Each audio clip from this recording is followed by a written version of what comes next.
Buenas noches a todos mis hermanos, amigos que se han conectado en esta noche a este live que tenemos en Teología Sencilla. Tenemos grandes sorpresas, tenemos un gran invitado, tenemos premios al final también de este conversatorio que vamos a estar desarrollando durante la noche. Y tenemos algunas cosas que son maravillosas de entender, comprender, conocer. Creo que va a ser de bendición para cada uno de los que en esta hora puedan conectarse y quedarse hasta el final, ya que vamos a estar hablando sobre la hermosa historia del metodismo, sobre la historia del pentecostalismo, no solamente en Chile, pero también esto que hemos heredado, ¿verdad?, desde los principios del año 1900, y muchos somos partícipes. Quiero saludar a todos los amigos y hermanos que estén conectados de distintas partes del mundo y principalmente hacer mención o mención especial. La vez anterior, uno de nuestros auditores nos preguntó si es que teníamos algún presente, algún regalo al final del programa, un libro del autor con el que conversábamos, y lamentablemente en esa primera instancia no lo pudimos hacer, pero tengo que comentarles que en esta oportunidad sí lo tenemos. Tenemos el libro que ha sido traducido por el hermano Luis Arangui y está relacionado con la historia, constitución, reglas y confesión de fe de los metodistas calvinistas de Gales. Así que quédese porque va a ser un programa donde se va a impartir mucho conocimiento, donde vamos a poder disfrutar de muchas cosas, y el concurso consta en lo siguiente. Le invitamos a poder compartir, seguir y compartir la página de Teología Sencilla, ya sea en Instagram o ya sea en YouTube. También le invitamos a darle like a esta participación que tenemos hoy, para que usted también pueda ser partícipe, y al final, con un sorteo, vamos a regalar este libro. Esperemos que usted pueda ser bendecido con esta copia de ejemplar. Eh, Tenemos para enviarlo a todo Chile. Lo que sí, voy a ser honesto con ustedes, es que si alguien de fuera de nuestro país se hace acreedor de este presente, veremos la mejor forma de hacerle llegar también a usted el libro. Bueno, y no quiero pasar más adelante sin antes presentarles a ustedes al invitado que tenemos en esta tarde, y me refiero al hermano Luis Arangui, y voy a dar una pequeña biografía de Luis para que lo conozca un amigo, hermano, donde podemos reconocer algunos estudios que Dios le ha permitido cursar, y él actualmente fue licenciado de la Facultad de Letras de la Universidad Católica de Chile. Estudió también un magíster en estudios internacionales en la USACH, y junto con eso, no solamente en ese ámbito, sino que también en el ámbito teológico, tiene un diplomado en religiones, tiene diplomado en teología, política y sociedad. Así que, por lo tanto, saludamos a Luis y le damos un gran abrazo, amigo Luis, así que puedes saludar también a los hermanos que se están conectando en esta hora. Hola a todos, muchas gracias por la invitación y espero que la conversación esté muy edificante. Sí, bueno, bienvenido Luis. Y también nos acompaña en esta oportunidad el coanfitrión de este canal de Teología Sencilla, el pastor Pablo Bahamondes. Pablo Bahamondes es pastor principal de la Iglesia Gracia Soberana en la quinta región desde Chile. Así que también le saludamos. Hola mis hermanos, al igual que Luis, esperamos tener una conversación edificante, sobre todo aquellos que tienen interés en conectarse a este programa y quienes saben que la intención de este programa es poder aportar un poco más en la edificación de vuestro conocimiento y vuestra vida en el Señor. Así que muy buenas noches, esperamos tener un lindo programa. Muchas gracias, querido pastor Pablo, por ese saludo tan gentil. Así que, hermano, no se olvide de compartir, de suscribirse, de darle like. Por favor, ayúdanos a compartir esta transmisión, ya sea por YouTube y la página de Teología Sencilla. Bueno, hemos presentado a Luis, y me gustaría que Luis, de alguna forma, se pudiese dar a conocer a través de sus ojos y de su vida, lo que él es un hermano. Así que le vamos a pedir que se presente también, un poquito para conocerle de forma más personal también. Me estás pidiendo el testimonio. Bueno, cuéntanos tu testimonio entonces, Luis. Bueno, o sea, yo vengo de un hogar pentecostal, mis abuelas. Tú mencionabas ahí algunas de las actividades académicas. Entonces, en parte por mi experiencia pentecostal desde adolescente, siempre me interesó mucho el tema religioso. Entonces, los distintos, digamos, las distintas incursiones de estudio que he hecho, las he tratado de vincular con el estudio de lo religioso en general. Y en ese marco, obviamente, también incluí el tema pentecostal, local, chileno, ¿no? Pero obviamente no solamente eso. Y en ese amplio rango de intereses también me interesé por la historia del protestantismo, todo lo demás, y fui a parar con la tradición metodista calvinista de Gales, ¿sí? Que es de lo que vamos a conversar hoy día. Entonces, básicamente, bueno, parte de las investigaciones que he llevado a cabo, algunas de ellas publicadas, han tenido que ver con ese campo de temas, digamos, lenguaje y religión, poesía, y también pentecostalismo. Perfecto. Luis, bueno, entrando un poquito en el tema, dentro de los estudios que tú has realizado, cuéntanos un poquito qué unidad hay entre el metodismo y el anglicanismo inglés ahí del cual nosotros estamos enterados de que tenemos ahí una conexión especial. Cuéntanos un poquito acerca de los estudios que has hecho y esta unidad que hay en estas dos corrientes cristianas, por favor. Uh-huh. Bueno, el metodismo parte como movimiento en Inglaterra en el siglo XVIII, ¿no? Obviamente su figura más conocida por todos nosotros es la figura de Juan Wesley, con su hermano Carlos Wesley. Lo que el metodismo fue originalmente, estoy dando aquí la mirada muy general para después entrar al otro, ¿no? Lo que el metodismo es muy en general, y esto es una definición que ustedes la van a encontrar en distintos libros, ¿eh? Es que el metodismo es, uno podría decir así, una espiritualidad. ¿Qué quiero decir con esto?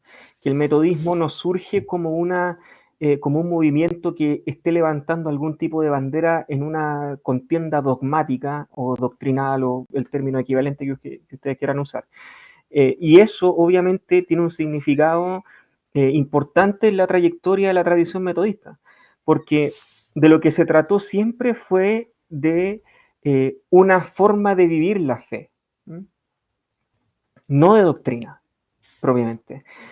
Y esto se puede entender mucho mejor cuando uno analiza el metodismo a la luz del anglicanismo. ¿Y por qué? Porque, como bien sabemos, la iglesia anglicana en Inglaterra se independiza del papado romano en el tiempo de la Reforma Protestante, en el siglo XVI. ¿Y qué ocurre? Que la iglesia anglicana, como es hasta el día de hoy, es la iglesia oficial de Inglaterra. Y como iglesia oficial, obviamente está muy vinculada al poder.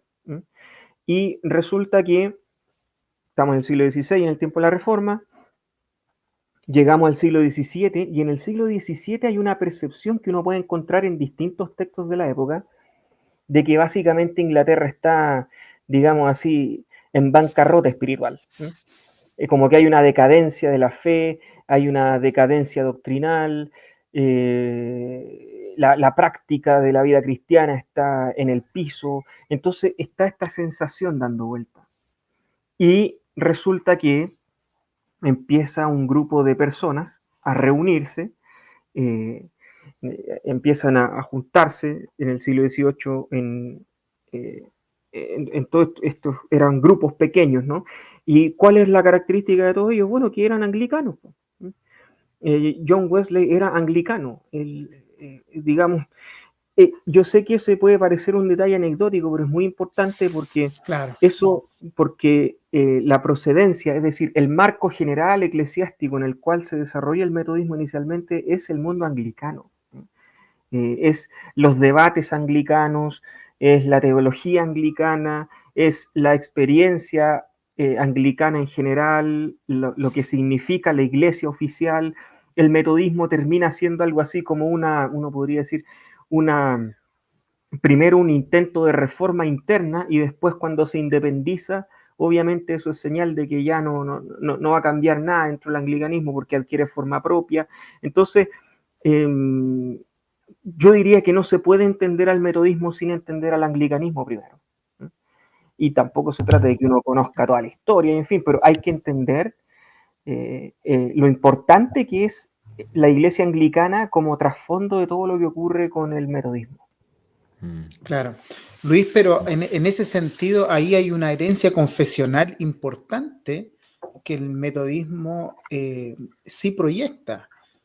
Entonces, en esa herencia confesional, como tú bien mencionabas, el metodismo no viene a replantear la doctrina, no viene a replantear la confesionalidad anglicana, sino que en cierto modo viene a mostrar una nueva espiritualidad, una espiritualidad que en este caso estos metodistas vieron ausente en su época, pero ellos no vienen a formular una corrección a las doctrinas. Entonces, háblanos un poquito acerca de esa heredad confesional que el metodismo conserva de este movimiento anglicano. Ya. Lo que ocurre es lo siguiente, claro, efectivamente, en el metodismo nosotros no encontramos una dogmática propiamente como si vamos a encontrar en otras tradiciones protestantes. Por ejemplo, bien conocido es que en la tradición reformada la hay, que en la luterana la hay, en el anglicanismo desde luego que también hay de eso. Pero ¿qué es lo que ocurre? Que el metodismo no se metió mayormente en esos temas y no tuvo algo así como una confesión o declaración de fe oficial hasta muy avanzado. Es decir, o sea, esto es esquemático nomás, obviamente más complejo, pero de manera esquemática, si uno sitúa el origen del metodismo wesleyano, le pongo apellido porque ustedes saben que después pasamos al otro lado. Claro, Entonces, claro. En el metodismo wesleyano, que es arminiano de base, porque Wesley era de formación arminiana él también. Entonces, en el metodismo wesleyano, arminiano, este tema no se toca en términos de definiciones doctrinales hasta casi 50 años después. Y eso se da de la siguiente manera. Dentro del metodismo, en general como movimiento, ya desde el principio hubo tensiones entre arminianismo y calvinismo. Pero en la línea específicamente arminiana, que es la predominante y es la más conocida, recién en el año 1784 hubo algo así como una formulación doctrinal, es decir, casi 50 años después. Y eso pasó principalmente por razones políticas, ni siquiera por razones teológicas. Y fue porque los metodistas en Estados Unidos, cuando Estados Unidos se independiza, quedan, digamos así, desprovistos del vínculo con Inglaterra, porque ustedes saben que Claro. era toda una amalgama, y entonces los metodistas en Estados Unidos adquieren cierta independencia y tienen que relacionarse de una manera nueva, conforme al nuevo contexto de Estados Unidos, un país sin iglesia estatal, un país que tiene otra cultura, no hay monarquía, entonces se necesita tener cierto margen doctrinal para que el metodismo pueda distinguirse. Y ahí es cuando Wesley, desde Inglaterra, le manda a los metodistas americanos 24 artículos de fe para que ellos lo utilicen como base doctrinal. Y esos 24 artículos de fe que Wesley les manda a los metodistas estadounidenses son, a su vez, tomados desde un marco doctrinal más amplio, que son los 39 artículos de la religión anglicana. Los 39 artículos de la religión anglicana son del siglo XVI, son de la época de la Reforma. Por supuesto que por el mismo contexto tienen un énfasis reformado en varios temas. Claro. Y lo que hace Wesley es que él toma ese articulado de la iglesia anglicana, le saca algo así como 15 artículos y de los que deja, algunos los modifica y otros los deja intactos. Y entonces, de esa selección que él hace de 24, él establece ahí para los metodistas americanos, digamos, el marco doctrinal. Obviamente, como Wesley era arminiano, uno de los artículos que él sacó fue justamente el artículo sobre la predestinación. Gran tema, ¿no? Entonces, Wesley sacó el artículo de la predestinación para que el articulado que él dejó quedara pudiera ser interpretado de manera arminiana, para no entrar en esa polémica. Y otra cosa que ocurre en ese contexto es que Wesley saca este artículo y en total quedan 24, y los metodistas estadounidenses agregan uno más, que es un artículo específicamente político sobre la relación con el Estado, con Estados Unidos. Estados Unidos. Y ahí queda formulado desde el 1784 en adelante los famosos 25 artículos del metodismo wesleyano. 25 artículos. Y eso se constituye como la base doctrinal del metodismo. Oye, qué buena reseña hemos tenido hasta el momento, ¿ah? Mira qué hermoso. Bueno, entonces entendiendo que en el siglo XVI se escribe parte de este metodismo, nace el metodismo wesleyano, ¿nos podrías dar principalmente una definición rápida a qué nos referimos con este apellido que le pusiste wesleyano? Yo sé que algunos lo conocen, pero también hay muchos que no conocen. Y bueno, otra cosa importante, entendiendo que estos artículos enseñan fuertemente sobre la Trinidad y temas soterológicos, es lo que se quiere resaltar con estos artículos, ¿verdad? Es como parte de la reforma a lo que hacen mención. Sí, lo que pasa es que ahí, para distinguir un poco, lo que ocurre es lo siguiente, es que los artículos anglicanos que son del siglo XVI, que son de la época de la Reforma, obviamente tienen un énfasis reformado en temas de soteriología, salvación y todo eso. Pero al mismo tiempo hay una cosa que es necesario resaltar, y es que los 39 artículos anglicanos del siglo XVI, tal como otras confesiones de fe protestantes de la época, el libro, es decir, la confesión de Augsburgo, de los luteranos, después, casi un siglo después, la confesión de fe de Westminster, en fin, hay muchas confesiones en esos años, esas décadas. Todas esas confesiones no concebían que el cristianismo estuviera sobre un vacío, ¿no? Ellos asumían que había 1500 años antes de cristianismo, y lo que ocurre es que tratan de conservar lo que les parece más importante. Y entonces la confesionalidad tiene un rol muy importante, porque lo que busca no es solamente establecer los contornos del protestantismo, sino que también es conservar aquellas cosas de la antigüedad que necesitan ser conservadas. Y por eso se conservan los artículos sobre Trinidad, sobre la divinidad de Jesucristo, sobre el Espíritu Santo, que son cosas que en la práctica nadie que confiese ser cristiano podría negar. Entonces, cuando Wesley, después en el siglo XVIII, toma estos artículos, los modifica, saca algunos y qué sé yo, aún así él dejó intacta la parte que tiene que ver con la antigüedad cristiana. Por eso los artículos de fe metodistas parten con la Trinidad, pasan después a Cristología, después pasan al Espíritu Santo, y las modificaciones vienen recién en la parte que tiene que ver más de fondo, digamos, con temas de salvación. Wesley también, por ejemplo, otra cosa que saca es, por ejemplo, que el articulado anglicano reconoce abiertamente los credos antiguos, el credo niceno, el credo de los apóstoles, el credo de Atanasio, y ese artículo anglicano sobre los credos, Wesley también lo saca. Entonces, claro, ahí también uno puede decir como que deja un poquito cojo de esa parte al articulado metodista, pero así todos los metodistas igual conservaron el credo de los apóstoles. Qué interesante, ¿no? Sí. Interesante. Luis, bueno, haciendo mención de lo que nos comentas, ¿quiénes fueron los que conformaron este cuerpo eclesiástico para dar forma a las declaraciones de fe?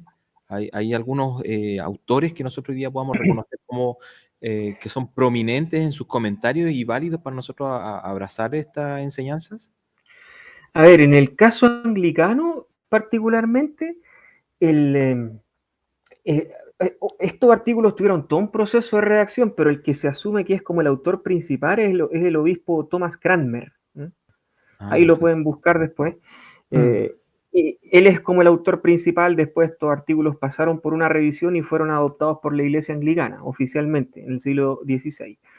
Y después, en el caso de lo que hace Wesley, bueno, Wesley lo que hizo simplemente fue tomar eso y modificarlo. Pero en la práctica, este no fue el proceso de los 39 artículos, para hacer una comparación, no fue como el proceso de la confesión de fe de Westminster, que se convoca a mucha gente y se sientan a deliberar sobre cuáles son las doctrinas que tienen que quedar ahí. El caso de los artículos anglicanos es distinto, pero aún así el articulado fue validado por la Iglesia de Inglaterra y fue tomado como su, podríamos decir así, declaración de fe. Sí. Claro. Bueno, una de las importancias, para ya ir entrando un poco en tema, solamente a modo de comentar, una de las importancias de los 39 artículos anglicanos es que esto después llevó aproximadamente a 100 puritanos a reunirse y teniendo como fundamento estos 39 artículos anglicanos, formaron la Confesión de Fe de Westminster. Ujú. Entonces, hay una conexión fuerte entre estos 39 artículos anglicanos y la Confesión de Fe de Westminster, que es la que originalmente se suscriben todos los presbiterianos. Ujú. Pero esta es la pregunta, Luis, también que quiero hacerte, porque si bien es cierto, aquí hemos hablado harto de Wesley y su inclinación hacia un cierto, una cierta teología, especialmente en el área de la soteriología, en el área de la salvación, una teología más arminiana.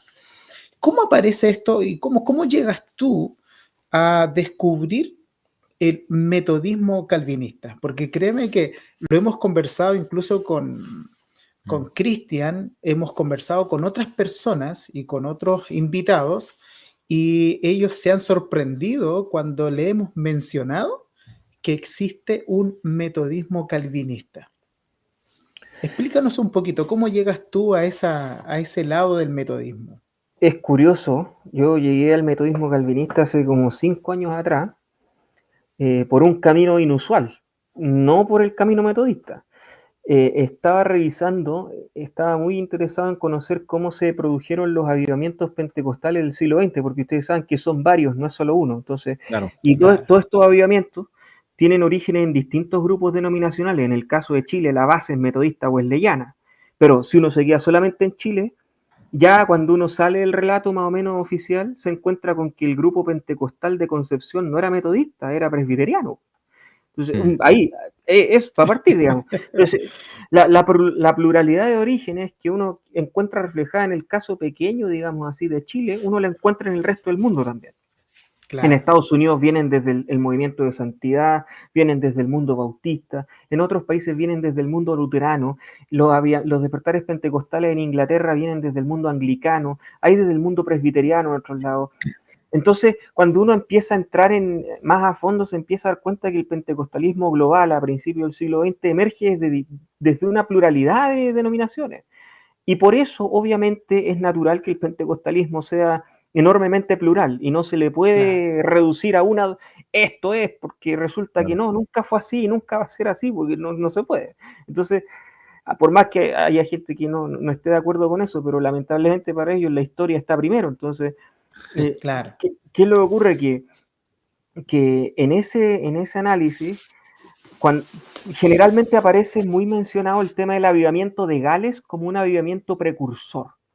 El avivamiento de Gales en 1904-1905, encabezado por Evan Roberts. Entonces yo empecé a averiguar más sobre este personaje, Evan Roberts, que era una persona muy sencilla y que un día empezó a orar, digamos, tuvo toda una experiencia. Y resulta que Evan Roberts venía del metodismo calvinista. Y yo dije, a ver, un momento. Yo sabía que el metodismo era arminiano, era wesleyano, y me están, Claro. O sea, generalmente me se están asocia al diciendo arminianismo. que hay un metodismo calvinista, a ver, ¿qué está pasando? Eso fue mi primera impresión. Y entonces ahí me entró, creo que dije 5 años, de haber sido 6, poco más. El tiempo pasa, pero... y ahí yo dije, no, ya esto hay que estudiarlo mejor. Y empecé a entrar a averiguar qué pasaba con el metodismo calvinista. Y en ese proceso, obviamente empecé a interiorizarme con lo que pasa con Gales, la tradición galesa y todo lo que eso implica. Yo les voy a dar un detalle ahora, antes de avanzar en esto, porque vamos a profundizar, yo creo, supongo, de qué se trata esto en profundidad. En fin, pero hoy día en Gales, la iglesia que hereda la tradición metodista calvinista de Gales es la iglesia presbiteriana de Gales. O sea, se lo voy a poner en los siguientes términos. Cuando ustedes googleen Iglesia Presbiteriana de Gales, lo que ustedes tienen que saber es que esa iglesia es la iglesia metodista calvinista. Wow. Lo que ocurrió es que ellos cambiaron de nombre. Pero pero la iglesia actual, que es la iglesia presbiteriana de Gales, es la heredera directa. Yo diría que es la misma iglesia, lo que pasa es que cambió el nombre para ser un poco más justo con su eclesiología, no sé, pero Claro, ellos son literalmente los metodistas de Gales. claro. De hecho, en Gales, para el tiempo del metodismo calvinista, las iglesias metodistas, así metodistas a secas, eran las iglesias metodistas calvinistas. Y cuando en el siglo XIX llega el metodismo wesleyano, ellos son los que tienen que decir que ellos son los wesleyanos, porque en Gales el metodismo es el metodismo calvinista. ¿Se entiende? Igual como acá en el resto del mundo decir metodismo es metodismo wesleyano, en Gales es al revés. En Gales decir metodismo es decir metodismo calvinista. O sea, primaba el metodismo calvinista ya en Gales. Sí. Oye, Cristian, pero déjame hacer una pregunta para que no se vaya la idea de esto. Claro. ¿Sabes que está la tendencia de etiquetar con nombres a las diferentes posturas? Por ejemplo, cuando hablamos de arminiano, ya más o menos entendemos a qué grado de la inclinación de la doctrina se va, ¿cierto? Hablamos de calvinismo y ya sabemos a qué lado se va. Lo mismo pasa con el tema del metodismo. Nosotros hablamos de un lado del metodismo y lo etiquetamos con el apellido de Wesley y su hermano. Pero, ¿cómo podríamos etiquetar en este caso al metodismo calvinista? ¿Quién fue su exponente histórico y quién fue a quien se puede reconocer como el exponente que lo saca a la luz? Mayormente, o no sé, o de manera más popular. Sí, yo haría ahí una distinción. Por ejemplo, yo te diría el metodista calvinista en regla más conocido, indudablemente George Whitefield, el colega de Wesley, y que obviamente discutieron por este tema, pero igual fueron muy caballeros en su relación a pesar de esta diferencia y bien, pues o sea, llegaron a un acuerdo y tú allá, yo acá y todo bien. George Whitefield. El punto es que en el caso del metodismo calvinista de Gales, son otros los nombres. Whitefield estuvo relacionado con los galeses. De hecho, Whitefield encabezó él fue el primer moderador del grupo que se organizó del metodismo en Gales. Así, ese es su nivel de importancia para esto. Pero los nombres galeses propiamente son Howell Harris, por ejemplo, que lo pueden googlear después. Está también Daniel Rowlands. Yo diría que esos dos son como las figuras más portentosas. Son las figuras más portentosas. Y uno podría también contar de repente a William Williams, que es alguien que fue un himnólogo y también fue un formador teológico. De hecho, este himno, Guíame, oh Salvador, o algo parecido, no me acuerdo cómo está en español, ese himno lo escribió un metodista calvinista y de repente se encuentra en las iglesias pentecostales también, cantados por los coros de voces sobre todo. Entonces yo diría aquí esos como tres nombres que son propiamente de Gales.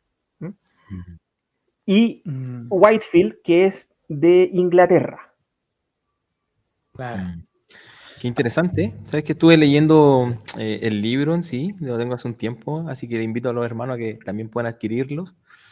Vamos a estar al final del programa regalando uno de estos. Y me llamó mucho la atención de saber que en el año 1870 y fracción llegó uno de estos exponentes del metodismo calvinismo, del metodista calvinista Chile. ¿Qué nos puedes contar respecto a eso?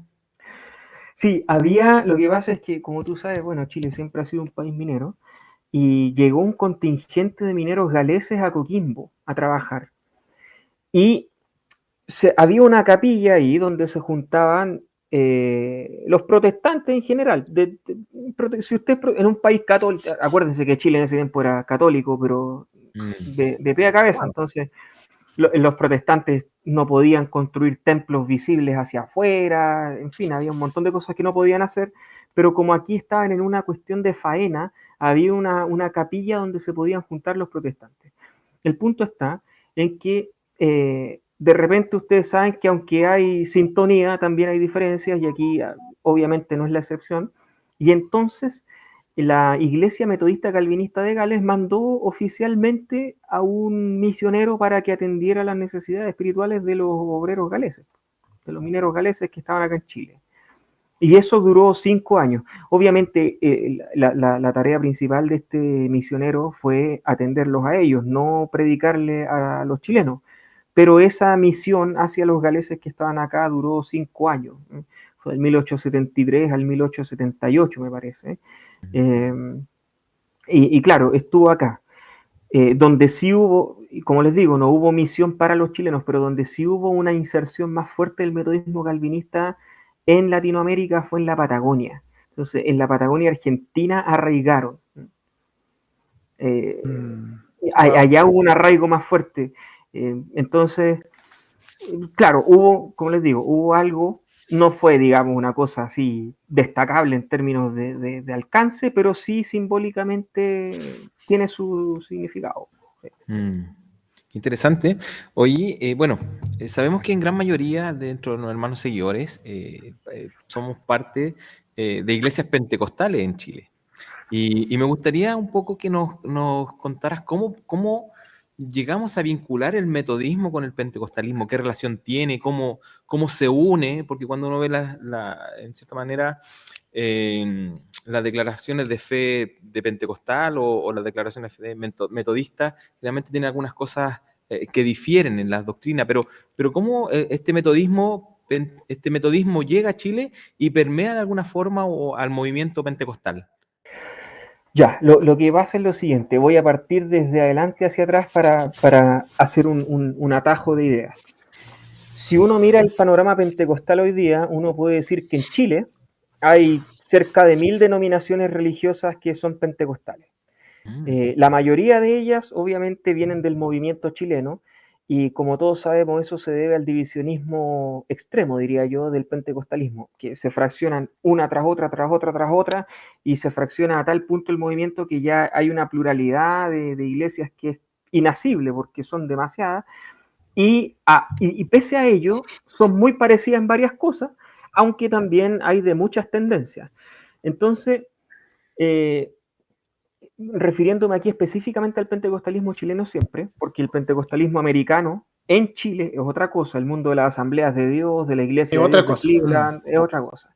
Entonces, refiriéndome exclusivamente al caso del pentecostalismo de Chile, a pesar de esa enorme dispersión del movimiento, todas estas iglesias, por lo general, pueden ir rastreando su origen a un tronco común.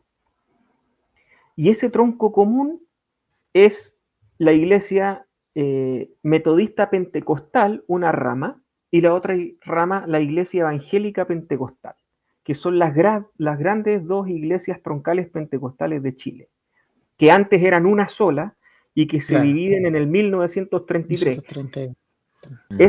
32-33. Ese es el gran cisma, cuando se crean estos dos grandes brazos del tronco común, la IEP y la IMP. Y de ahí para arriba esta cosa se va diversificando enormemente. En todo caso, lo que ocurre es lo siguiente. Cuando uno va a la raíz, y esto sean de la iglesia pentecostal que sean, si analizan las raíces probablemente van a encontrarse con que al final del camino van a estar entroncando con la IEP o con la IMP. Bueno, ¿por qué digo esto y por qué es importante? Porque cuando el movimiento pentecostal en Chile todavía no se dividía y era un movimiento unificado, también tenía unidad de doctrina. Y esa unidad de doctrina se debe al hecho de que el movimiento pentecostal en Chile, en Valparaíso, de 1909, partió en las filas del metodismo wesleyano. Y ahora podemos ir más atrás con todo lo que hemos visto hasta el momento. En el siglo XIX, cuando Chile todavía era un país muy católico, los protestantes igual llegaban a Chile, generalmente eran clase media porque llegaban a hacer tareas técnicas, eran ingenieros, empresarios, diplomáticos, en fin. Entonces, con todo eso, en el siglo XIX, obviamente llegan de países con tendencias claramente protestantes. Los ingleses llegaban anglicanos, de Estados Unidos presbiterianos, metodistas, bautistas, en fin. Entonces el protestantismo en el siglo XIX a Chile llega de esa manera. Y el metodismo no es la excepción. El metodismo que llega a Chile y que arraiga en Chile fue el metodismo wesleyano. ¿Por qué? Tomándome lo que dije antes, cuando viene la independencia de Estados Unidos, los metodistas tienen que conformarse como un cuerpo eclesiástico independiente en Estados Unidos. Y entonces, desde ahí, con este auge de las misiones del siglo XIX, los metodistas empiezan a misionar por todo el mundo.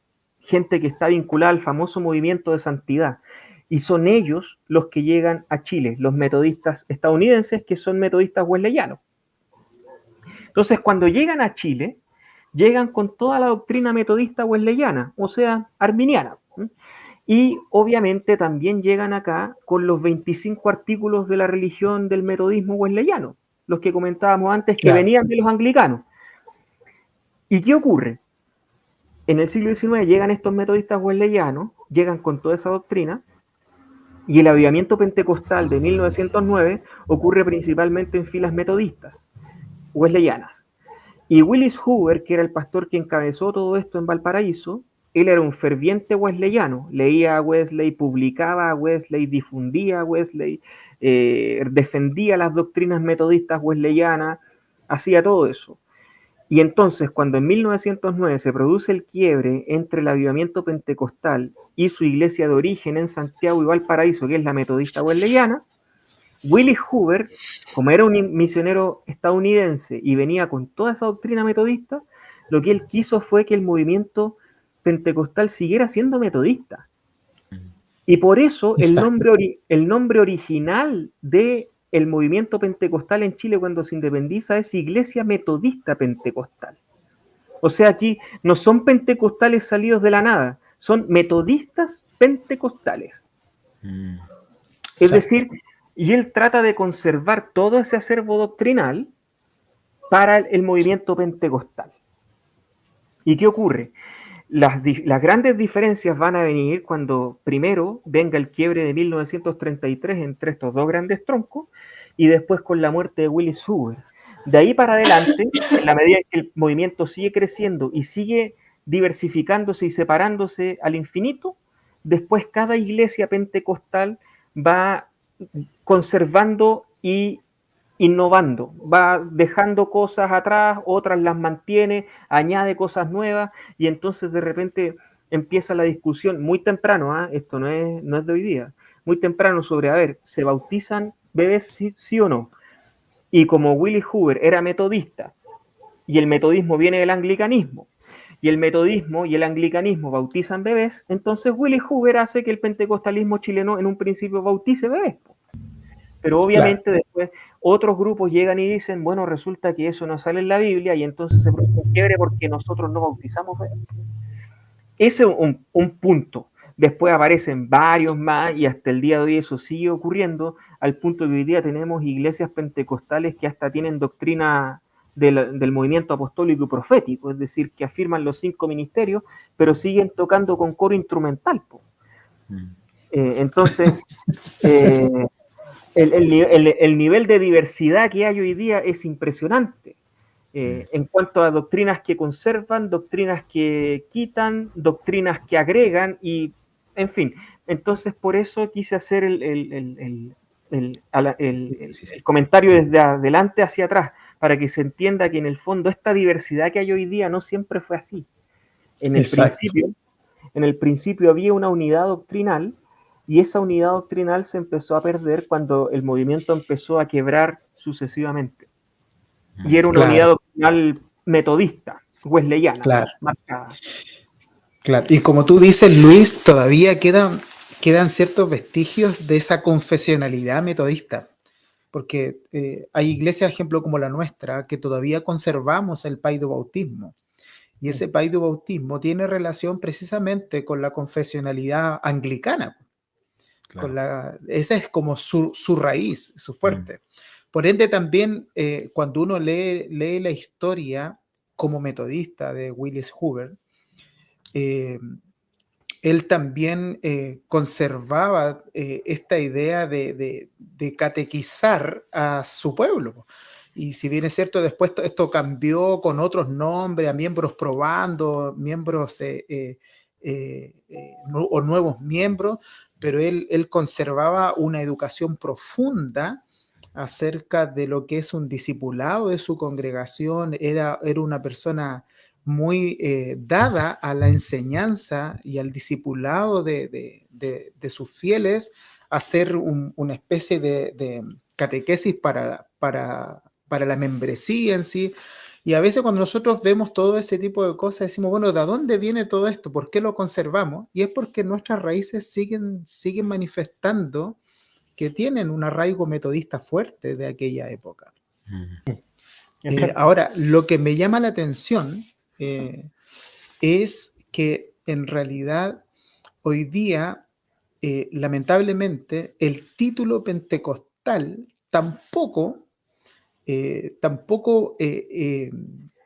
habla de un orden, porque como dices tú, cualquier persona que se declare pentecostal, independiente que no tenga un orden o una confesionalidad o ciertas doctrinas que podrían ser fundamentales, el título pentecostal hoy día se le puede ofrecer a cualquier grupo que quiera formar una iglesia. Porque yo me he encontrado incluso con pentecostales unicitarios, porque niegan la Trinidad.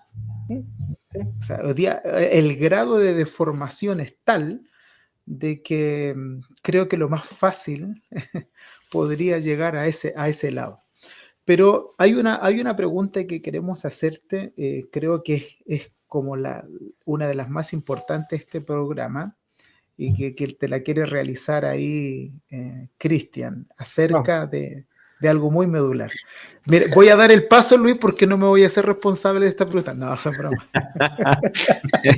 Bueno, considerando que me entregó, bueno, vamos a hacer la pregunta. Lo que sucede es que, bueno, entendiendo... Es que tú eres laico, hermano. No, son bromas. Entonces fue una orden. El pastor le dio la orden al laico. Claro, claro. Es que la bendición está en el sí y en el amén. Entonces vamos a... En la obediencia está la ganancia, si no, no. La obediencia, claro. Bueno, le vamos a obedecer entonces. No, Sí, bueno. me vendieron igual los dos. Ganamos. Sí, bueno, la verdad que es súper interesante realizar esta conversación, avanzar y ver cómo de alguna forma el metodismo, que de alguna forma también permea el pentecostalismo, tiene una historia que nace desde la Reforma. Entonces, el pentecostalismo no es algo que nazca de la nada, así como no tenemos fundamento, no tenemos base. O sea, perfectamente nosotros los hermanos pentecostales tendríamos que sentirnos orgullosos de la historia que podemos abrazar, pero esa historia también tiene ciertos matices doctrinales que se van dando y se van desarrollando. Entendemos que el metodismo que principalmente permea el mundo entero es wesleyano y arminiano, y de esta forma llega también a Chile también, ¿cierto? Y nace el metodismo, que es pentecostal o la iglesia metodista pentecostal. Entendemos también que en gran parte el movimiento metodista pentecostal de Chile abraza las doctrinas arminianas en cuanto a la soteriología. Entonces la pregunta aquí es directa. ¿Es normativo ser pentecostal o metodista pentecostal y abrazar el arminianismo? ¿Eso es una norma?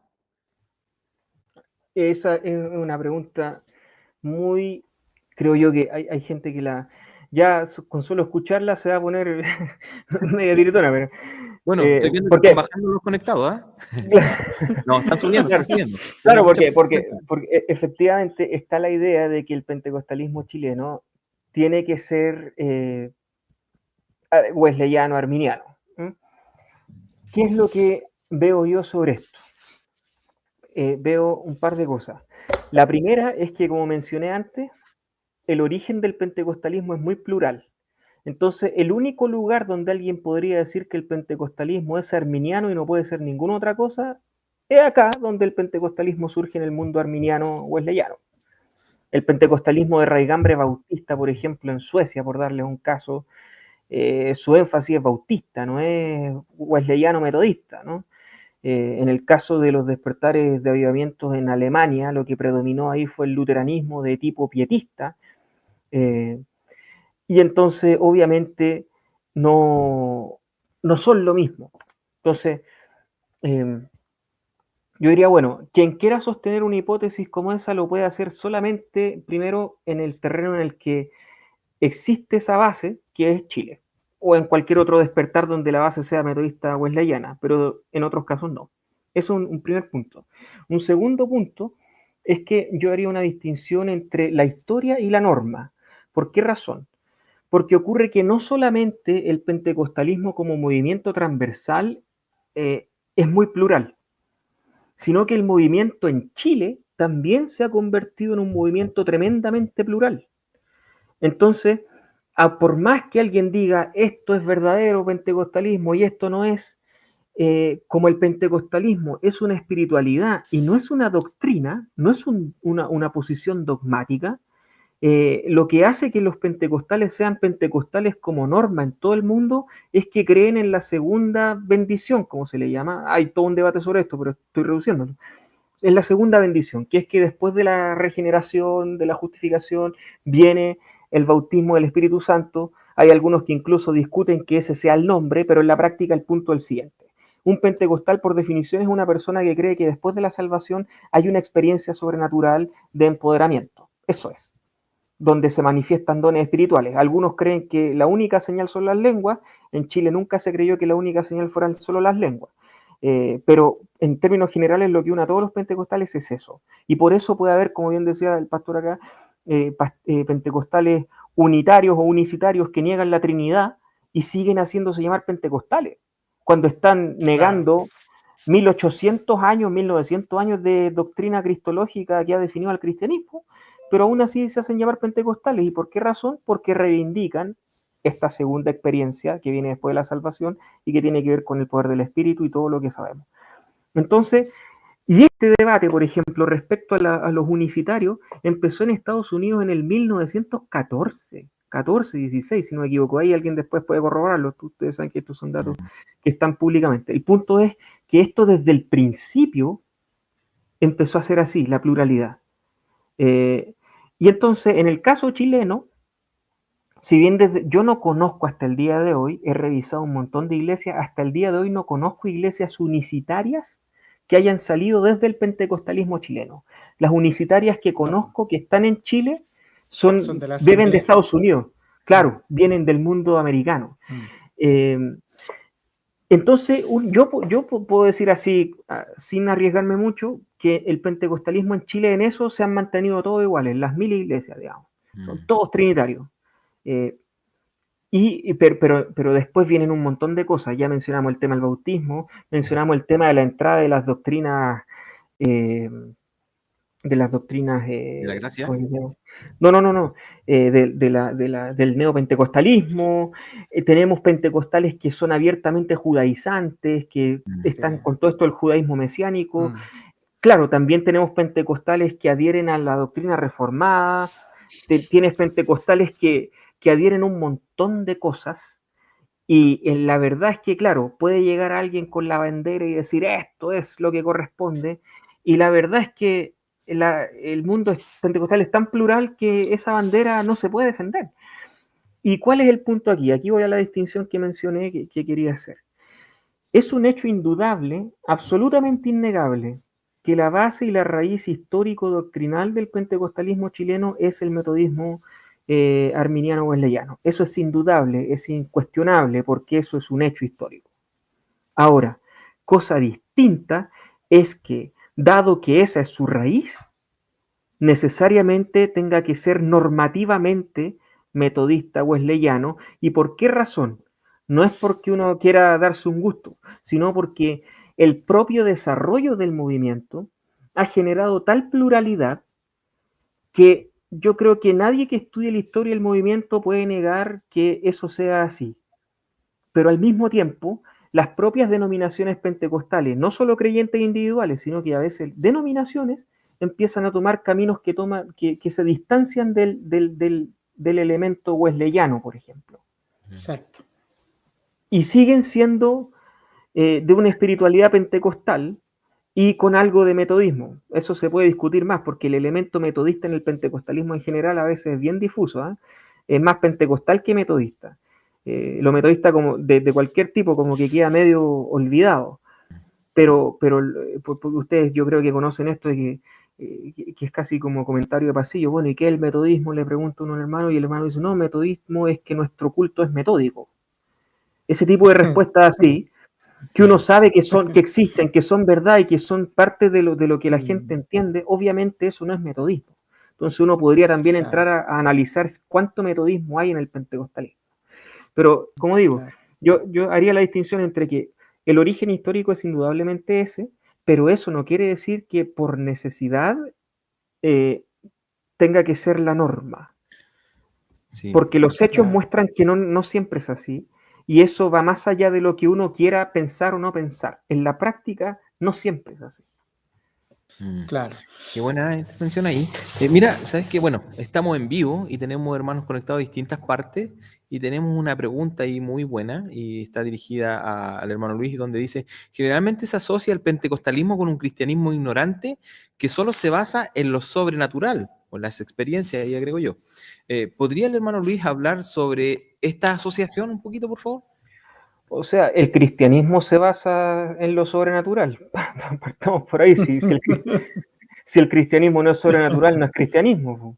Pero en cuanto al pentecostalismo, bueno, evidentemente el pentecostalismo acentúa lo sobrenatural, pero que, ojo, insisto en esto, es algo cristiano, no pentecostal. Lo sobrenatural no es pentecostal, es cristiano. Que los pentecostales acentúen eso es otra cosa. Entonces hay que partir por ese punto. ¿Y por qué el tema de la ignorancia? Bueno, eso tiene una razón que nadie la ha podido explicar muy bien, pero básicamente yo diría que hay un par de elementos. En general, los movimientos pentecostales surgen de una dicotomía fuerte entre la teología, digamos así, intelectual y la espiritualidad. Eso es algo propio que uno lo puede encontrar hasta en el movimiento de santidad, lo puede encontrar y obviamente el pentecostalismo en eso no es nuevo tampoco, eso es una cosa que viene de antes, incluso hasta en el cristianismo antiguo hay de ese tipo de cosas. El fideísmo, como se le llama, entonces tampoco es algo nuevo el pentecostalismo. Lo que pasa es que se hace notorio de nuevo nomás en la historia. ¿Y de dónde viene? Viene básicamente de establecer esta dicotomía entre lo espiritual y lo racional, entre la teología y la espiritualidad, entre la fe y la práctica, todas esas dicotomías que en la práctica no son normativas tampoco, pero se vuelven normativas básicamente porque el pentecostalismo en sus inicios está pugnando con una fuerza muy grande, y eso queda en evidencia cuando uno lee al propio Willis Hoover, que el pentecostalismo está pugnando con la teología liberal, con en el fondo toda esta escuela del siglo XIX, que básicamente lo que hizo fue poner en duda y negar derechamente todo lo sobrenatural, incluido lo dogmático, en el cristianismo. Entonces, a esa teología liberal que fue muy fuerte, hubo dos grandes reacciones. Hubo una reacción que es la que se llama fundamentalista, y no uso el término aquí de manera peyorativa, sino que es así, y que vino básicamente de una fuerte reafirmación del dogma, pero siempre en el terreno teológico. Y la otra reacción fue la reacción pentecostal, que no vino desde lo teológico, sino que vino desde lo sensible, desde la experiencia. Una reacción fue una reacción intelectual, dogmática, dura, digamos, ortodoxa en teología, y la otra reacción fue la pentecostal, que venía con un fuerte componente de lo sensible, de lo que se siente. Y entonces, ¿qué pasó? Que eso queda de manifiesto en los orígenes del movimiento pentecostal, y hay pentecostales que justamente porque tenían un rechazo por la teología en general, echaron todo a la basura, digamos, y la teología completa. ¿no? Claro. Pero la teología como saber de Dios no me interesa, y esto uno lo puede encontrar en los textos de los avivamientos, tanto de Estados Unidos como de Chile. Pero en Chile hay un elemento súper interesante que uno lo nota mucho con Hoover, y ahí uno empieza a entender que Hoover estaba en otra posición. Porque Hoover es verdad que Hoover, por razones obvias, reivindicó todo esto de la sensibilidad, de la espiritualidad, pero Hoover nunca echó por la borda la teología. Lo que Hoover negó, y eso es textual en su libro, es abierta y específicamente la teología liberal. Huber nunca negó la teología conservadora. Si Huber hubiera negado toda teología, Huber habría desechado los 25 artículos wesleyanos, y Huber no los desechó, Huber los guardó. Incluso el énfasis del estudio bíblico queda muy claro cuando en su libro él cuenta que la discusión respecto a si podía haber un avivamiento pentecostal o no partió porque estaban estudiando la Biblia. Porque Huber hacía clases de Biblia. Y en el mismo libro de Huber, yo aquí no estoy inventando ni una cosa, en el mismo libro de Huber, Huber explica claramente que él le hacía clases a los miembros probando. Yo hasta el día de hoy no conozco iglesia pentecostal que le haga clases a sus miembros probando. Hay iglesias pentecostales que ya ni siquiera tienen la separación entre miembro probando y miembro plena.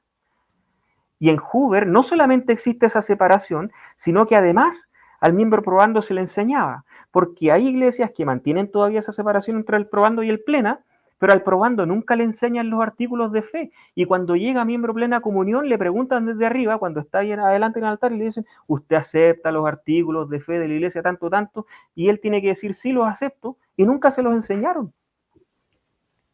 Claro. Entonces, claro. La forma en la cual Huber entendía las cosas es muy distinta a lo que ocurrió con el pentecostalismo después.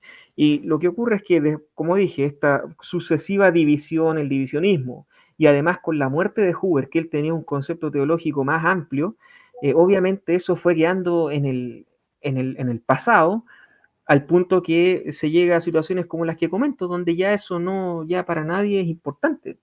Pero al menos lo que uno puede decir es que en el principio sí lo fue. Y de hecho, en los documentos del Chile Evangélico de 1909-1910 se explica claramente que Willy Huber en la iglesia de Valparaíso incluso se enseñaba un catecismo para niños, catecismo textual. Y esa palabra a un pentecostal le puede sonar a catolicismo, pero es porque el catecismo no es algo católico. No es católico romano nomás. Los protestantes siempre han tenido catecismo. Y en la iglesia de Valparaíso, donde era pastor Huber, se enseñaba un catecismo doctrinal para los niños también. Claro. Y que de seguro eso tenía que ver con sus raíces metodistas profundas. 100%. Si nosotros comenzamos a rastrear, entonces, bueno, concluyendo un poco desde la base de la pregunta de Cristian, ojo que se le ocurrió a él, si es normativo o no, ser pentecostal hoy día, ser metodista pentecostal y declararse arminiano, eso se le ocurrió a Cristian. No. Bueno, pero Me enseñaron a escudar a mi pastor. Bueno, pero tratando un poco de cerrar la idea, si nosotros comenzamos a rastrear, como tú has usado mucho la palabra tronco, si nosotros comenzamos a rastrear el tronco y de dónde se origina el metodismo del cual se ha beneficiado el pentecostalismo chileno, en realidad no debiera ser normativo para nosotros e inclinarnos solamente con una postura, porque en realidad, como tú mencionaste, tanto el metodismo como el pentecostalismo son expresiones cristianas que no vienen a reinterpretar ni a dar una nueva línea doctrinal, sino que son expresiones espirituales, como fue la palabra que usaste, creo, ¿no? Son expresiones espirituales que nos vienen a dar una espiritualidad especial a la cristiandad histórica. Entonces, la verdad que me gustó bastante la explicación que nos has dado, Sí, muy buena. Luis, y queremos agradecerte. Tenemos muy buenos comentarios de los hermanos y me vas a creer de que hay una alegría en muchos de ellos porque esta conversación ha aclarado varias dudas. Sí. Bueno, es más, yo tengo una pregunta aquí que la hace uno de nuestros amigos también. Esa tampoco. Solo envíen saludos. Está medio nervioso nuestro hermano Luis ahí. No. Oye, querido amigo, tranquilo. La verdad que las preguntas van ahí. Pero mira, Jaime hace la siguiente pregunta y también una pregunta y una afirmación, pero la pregunta es, ¿toda esta diversidad de doctrina puede deberse a que cada rama que se separa del tronco principal, que fue el que nombraste tú, Luis, lo hace por una falta de confesionalidad establecida? O sea, la falta de confesionalidad de las iglesias que se separan las lleva a tener esta gran diversidad de todas? Sí, sí, porque lo que ocurre es lo siguiente. A ver, ¿cómo lo explico? La base doctrinal son los 25 artículos, indudablemente, porque Huber los dejó así desde el principio y entonces, claro, que después la cosa cambie, en ningún sentido niega ese hecho histórico, eso es así. Claro. Pero ¿qué le ocurre? Que esos artículos nunca fueron una constitución dogmática. ¿En qué sentido? Y tampoco Wesley los pensó así. Incluso aquí voy a decir otra cosa. Los pentecostales, en general, en Estados Unidos eran reacios a tener declaraciones doctrinales porque consideraban que los credos y confesiones dividían al cristianismo, y como el pentecostalismo tenía este sentido de querer unirlos a todos, para ellos tener un credo en el fondo era dividir más. Y ese argumento ustedes lo pueden encontrar repetido en Estados Unidos bastante. Entonces se oponían a los credos, se oponían a las confesiones de fe, y de hecho el caso de Estados Unidos que mencionamos antes respecto al tema de la separación de los trinitarios y de los unicitarios, viene justamente por eso. Es porque en las asambleas de Dios se empieza a discutir el tema de si Dios es trino o no. Y para poder zanjar el tema, la Asamblea de Dios termina creando su declaración de fe de 16 puntos, que es la que mantiene hasta el día de hoy. Y en esa declaración de fe de 16 puntos trata el tema de la Trinidad. Entonces, cuando eso se establece como credo, los grupos pentecostales que no creían en la Trinidad quiebran con las asambleas de Dios y se salen, no sé cuántos, ciento y algo pastores que estaban integrados ahí de un total de cerca de 500, si no me equivoco. Entonces salió un grupo grande que no aceptó la doctrina de la Trinidad en razón justamente del credo. ¿Qué ocurre? Huber, en una revista estadounidense, escribe en el año 2021, él escribe que en el caso chileno, él conservó los artículos de fe metodista y la disciplina metodista, básicamente porque no consideraba que fuera necesario escribir un credo nuevo en Chile. Porque él dice, en realidad estábamos todos de acuerdo con lo que está escrito aquí en los 25 artículos de fe del metodismo, y entonces no hay necesidad de escribir nada nuevo. Y en eso él también se distingue mucho con el pentecostalismo estadounidense. Hay iglesias pentecostales estadounidenses que no tuvieron marco doctrinal 30, 40 años después, porque no querían, por lo que les explico. Entonces, en el caso chileno se mantiene. Pero como les digo, estos artículos de fe o declaraciones de fe nunca tuvieron el estatus de una confesión de fe. De hecho, si ustedes se ponen a revisar las iglesias pentecostales chilenas, se van a encontrar con que todas siempre tienen un articulado de fe. Eso, hasta el propio hecho de querer tener un articulado de fe cuando alguien divide, pero aún así, aunque sea una iglesia bisnieta de otra, aún así quiere tener sus artículos de fe. Esa práctica de tener artículos de fe es herencia del metodismo. Y lo que uno puede encontrar es que a veces, por ejemplo, si eran 25, recortan 20 y dejan 5. Y justo son los primeros 5, y esos primeros 5 que guardaron son un calco de los 5 primeros de los artículos metodistas wesleyanos. Entonces, ¿qué ocurre? Que existe la costumbre, pero no tiene el estatus que tiene una confesión de fe en regla. Y como no tiene ese estatus, digamos así, por usar una palabra que hemos usado harto estos años en Chile, como no tiene un estatus constituyente de la teología de la iglesia, eso hace que esos articulados terminen siendo letra muerta. Que nadie los estudia, nadie los conoce, están escritos, pero están ahí entierrados, digamos. Es porque no tienen el estatus que tiene una confesión de fe en una tradición religiosa. Claro. Yo creo, bueno, hay un comentario que alguna vez hizo Carson acerca de lo que va sucediendo a veces comúnmente con ciertas generaciones. Y dice que cada cierta generación las bases principales de la doctrina se van perdiendo, porque cuando una iglesia crea y se construye bajo bases sólidas, eso va generando ciertas evidencias y ciertos frutos.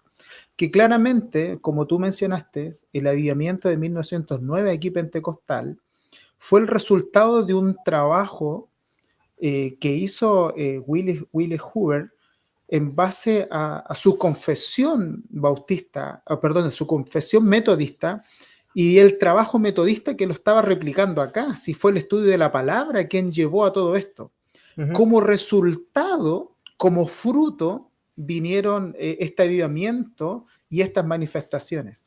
Pero hoy día cuando vemos a una generación que cree que el cristianismo es eso y busca solo eso, yo creo que se está perdiendo de la riqueza confesional, porque la base de todo el movimiento fue la riqueza confesional que Hoover en realidad comenzó a implantar y que tuvo como resultado el avivamiento pentecostal. Permítame spoilear el programa que se nos viene, con tu permiso, Luis. Pero resulta que también tenemos un gran invitado al próximo programa, es el hermano Daniel.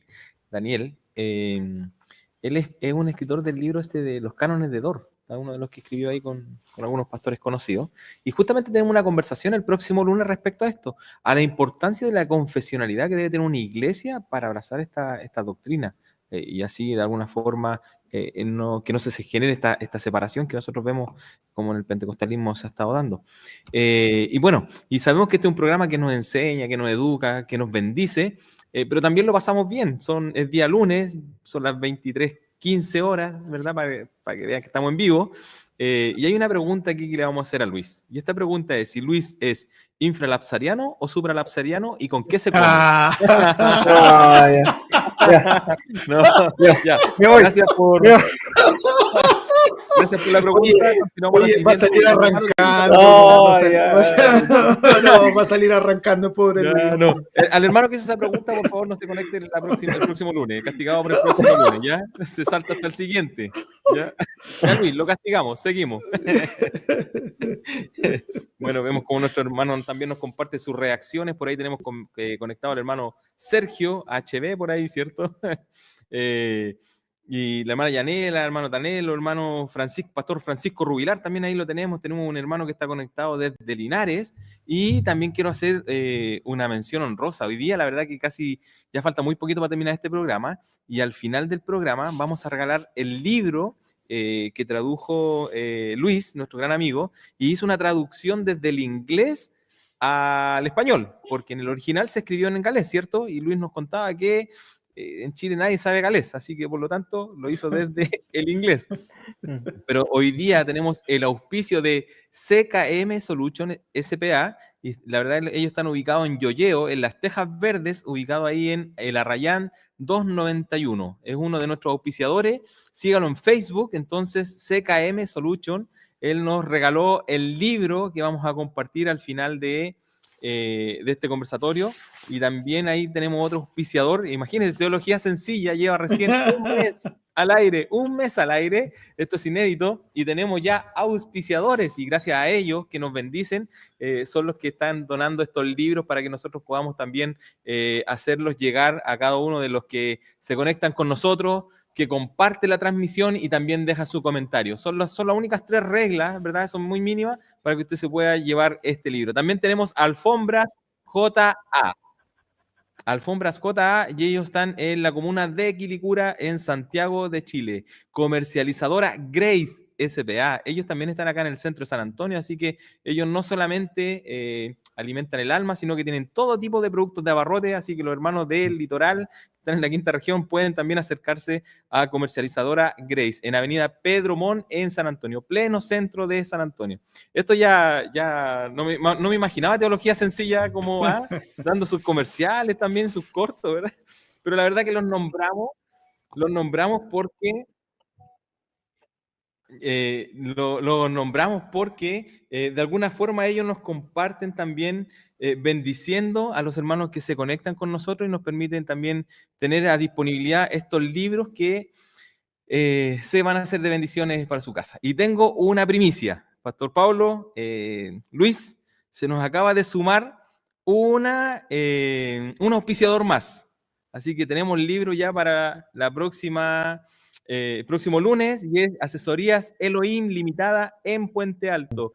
Todo tipo de trabajos contables. Si usted quiere también nuestro programa, tiene mi interno, nos puede escribir ahí en alguna de las redes sociales y vamos haciendo comunidad. La verdad que podemos bendecir a muchos regalando literatura que bendice el alma. Luis, seguimos entonces. Hablemos ya un poquito como, como, como tú quieras. Danos, adelante, sigamos.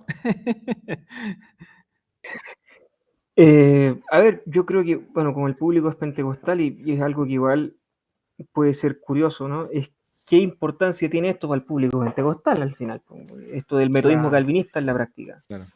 Claro, claro, porque hay un tema ahí que es importante, que es que en Latinoamérica hoy día la discusión entre continuismo y cesacionismo por un lado, Claro. entre que la salvación se pierde o no se pierde por el otro, hay harto cruce de todo esto. Y a mí, bueno, la razón por la que yo traduje estos documentos es principalmente porque primero eran los 200 años de la confesión de fe de Gales, del metodismo calvinista.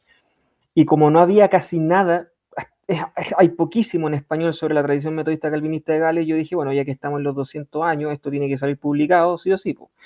Y entonces me tiré de cabeza con esto, convoqué a algunas personas que me ayudaran a revisar algunos temas en la traducción, porque esto es un inglés del siglo XIX. Entonces, un amigo que es traductor profesional decía que esto básicamente es arcaico, digamos, hoy día. Entonces, hay muchas expresiones de un inglés bien antiguo que obviamente yo no manejo. Entonces, yo hice la traducción, pero él también me ayudó. Y eso, por supuesto, están los créditos acá. Él me ayudó a ir revisando ciertas cosas.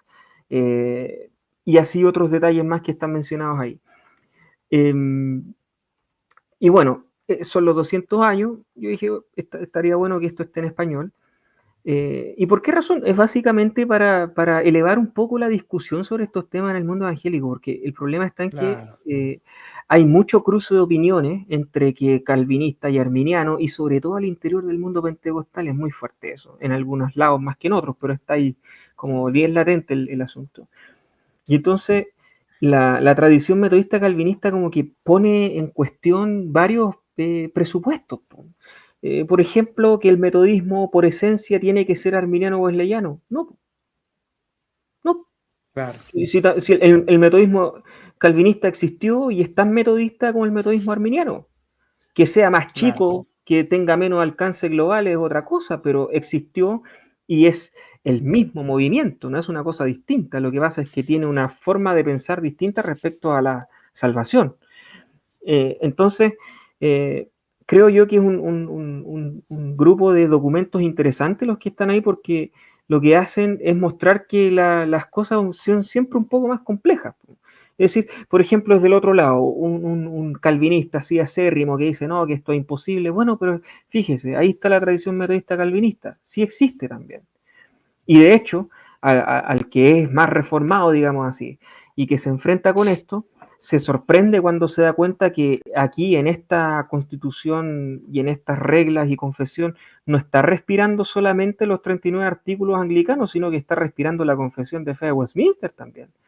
Y de hecho, solo para ese efecto, le convoqué a un bautista, Carlos Sánchez, que es de la zona de ustedes, de Valparaíso, y que él le pedí que hiciera una tabla en la cual mostrara de manera paralela los artículos de Gales con la confesión de fe de Westminster y con los 39 artículos anglicanos, para que se viera cómo en los artículos de Gales uno puede encontrar rasgos de Westminster y de los 39 anglicanos también. Porque eso es algo que está documentado. Entonces, claro. es muy interesante que se llegue a esto, a una postura calvinista en salvación, desde el metodismo. Ellos no son calvinistas que se vuelven metodistas, son metodistas que aceptan su teología reformada, digamos. Eso Claro. es muy interesante. Eh, Bueno, y aportando un poco lo que tú mencionas, Luis, yo de verdad te agradezco todo este esfuerzo que has hecho de poner a disposición, especialmente del mundo pentecostal chileno, este trabajo.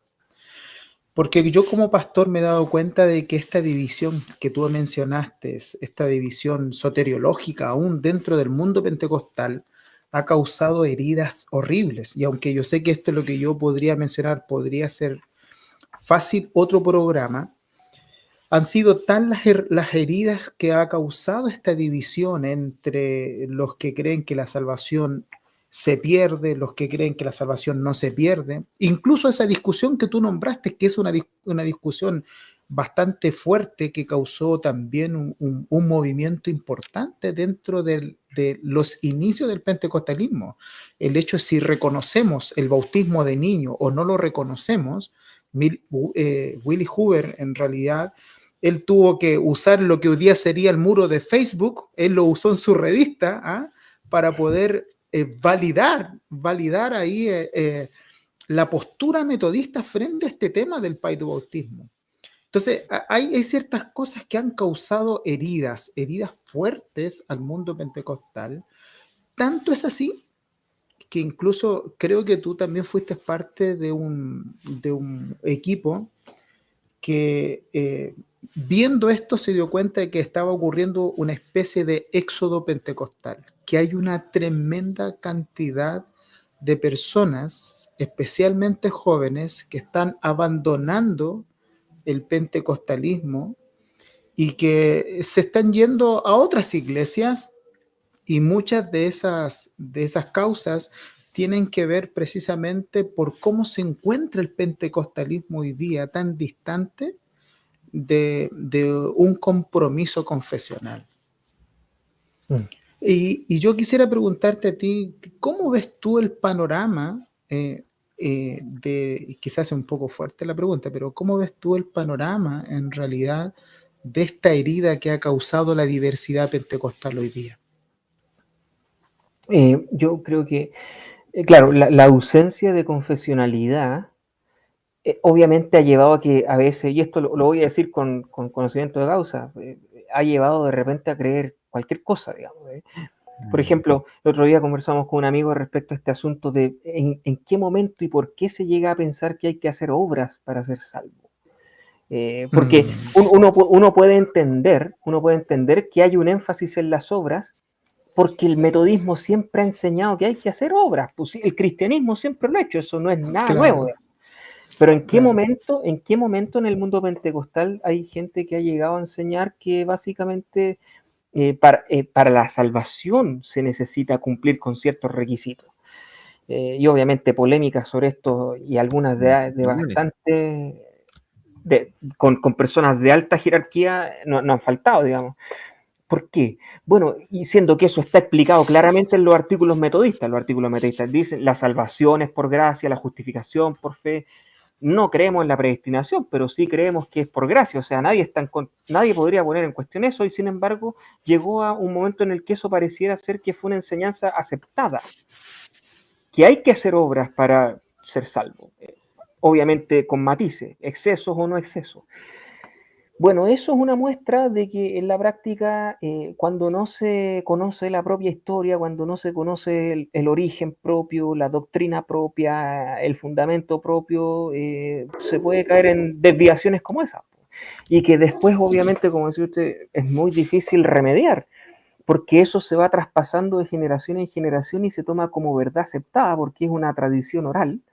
Y nadie la cuestiona, y cuando llega alguien que dice, oye, pero si la Biblia dice tal o cual cosa, lo que prevalece es la tradición oral, que el pastor enseñó tal cosa, mi pastor siempre me enseñó así, ese tipo de cosas que uno la escuché. Ya. Bueno, entonces, yo creo que es un tema complicado, porque el problema es que eso funcionaba en un esquema, por ejemplo, de la generación del siglo pasado, porque Chile estaba bajo un gobierno autoritario, donde la sociedad no tenía espacio para debatir, y obviamente las iglesias tampoco nunca han sido un espacio para eso, en ningún nivel, aunque debería darse cierta deliberación, pero ni siquiera eso existía. Entonces, y si a eso uno le añade que en el pentecostalismo hay un componente anticonfesional, hay un componente antiintelectual muy conocido, o sea, esto de que en la generación anterior hubo gente que no fue a la universidad porque se enseñaba que ir a la universidad no estaba bien porque Cristo venía, eso fue así.